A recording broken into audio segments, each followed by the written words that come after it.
Hello. हा भाऊ. भैया धनंजय बोलतो. हो भैया एक माझी विनंती होती. सांगा ना. तुम्ही आपण एकत्र येऊ.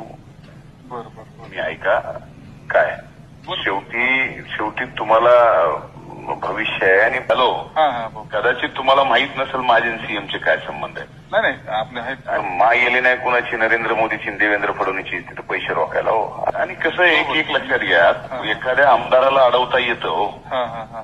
विरोधी पक्ष नेत्याच्या संस्थेला त्यांना अडवता येत नाही कारण त्यांचं असं होतं.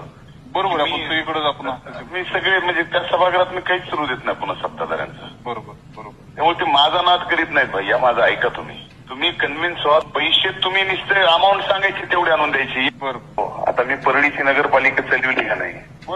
एका वेळेस मी 150 कोटी रुपये आणले आणि कुठं रोखले. बरोबर. नाही यांचं खातंही आमच्या बहिणीचं किती दिवस राहील ग्रामविकास हेही तुम्हाला मी सांगतो. काही खरं नाही. याच्या उपर मी पुढे कसं काय घडतं हे आज कसं आपल्याला सांगता येणार नाही. बऱ्याच जुळवाजुळवी व्हायला लागल्यात वरच्या लेवलवर. त्याच्यामुळे आता समजून घ्या तुम्हालाच सगळं बघायचं आहे आणि सगळ्यांनी खाली काम केलं तर आम्ही आपलं बोंबलं फिरतो वर राज्यात घोडे लावीत सगळ्याला.